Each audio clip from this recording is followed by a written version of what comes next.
Hello, my name's Sally and I work for a company called Plush Folly. I'm going to show you a range of cosmetics that you can make at home.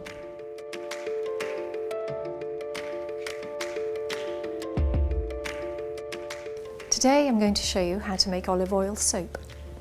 We're going to be making soap using the cold process method, which means that you're going to be blending your oils with something called lye. Lye is made with sodium hydroxide and water, and sodium hydroxide is a caustic ingredient, therefore you must wear protective gear just to prevent any splashes. The gloves you need to wear could be regular kitchen rubber gloves, or I'm going to be using nitrile gloves. These are thinner and give me perhaps an element of control. I'm also going to be wearing special safety glasses that go over my own glasses, so should the mixture splash, it won't affect my eyes or my face. To make up the lye, I'm just going to be using regular tap water. I'm going to weigh the tap water so I can be far more accurate. I need 187 grams of water, and trying to use the scale on the side of the jug to accurately measure that is not nearly as easy as using a set of scales. I'm going to weigh 67 grams of sodium hydroxide, and I can get the sodium hydroxide in any DIY store. It'll be labelled as caustic soda. Once I've weighed out my caustic soda, I very carefully add that to my water. So I start with a really diluted solution that just gets slightly stronger. Now the water will heat up and it will start to set off a few fumes, so always do this in a ventilated room, otherwise you might find yourself breathing in the fumes, which can be unpleasant and make you cough. I stir my sodium hydroxide into the water so that it fully dissolves and doesn't feel gritty anymore. This solution is very alkali, and which is why it's often referred to as lye.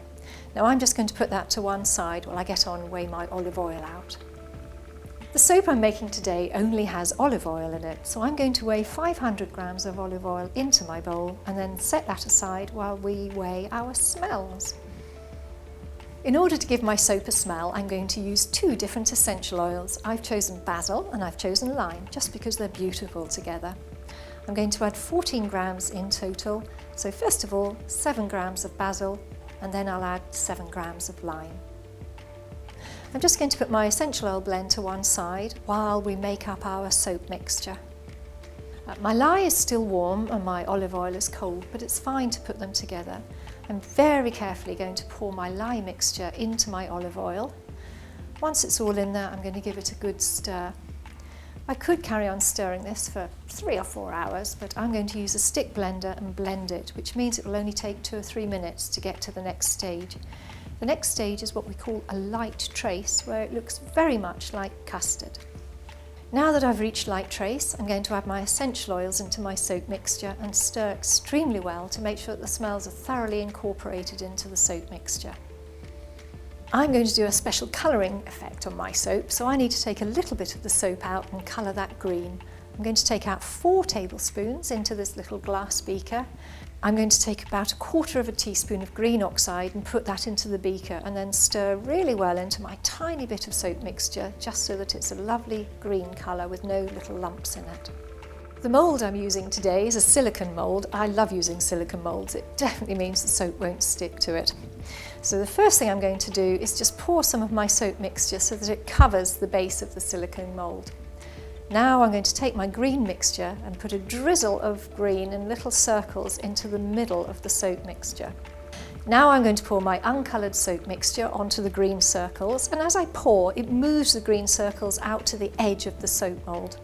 If I repeat this 3 or 4 times until all my soap is used up, I should have lots of little green rings running right through my soap, as well as on the surface of my soap as well.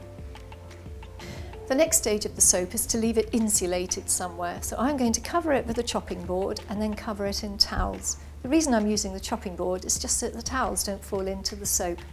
If I had a nice big airing cupboard, I could leave my soap in there to warm for the next 24 hours, but I don't, so I'm just going to cover it with layers of towel and leave it like that. 24 hours later, the soap's still a little bit soft and it's not ready to use yet. I'd need to leave this somewhere just at room temperature for 3 or 4 weeks, just to allow it to harden off before I could use it. And that's how you make olive oil soap.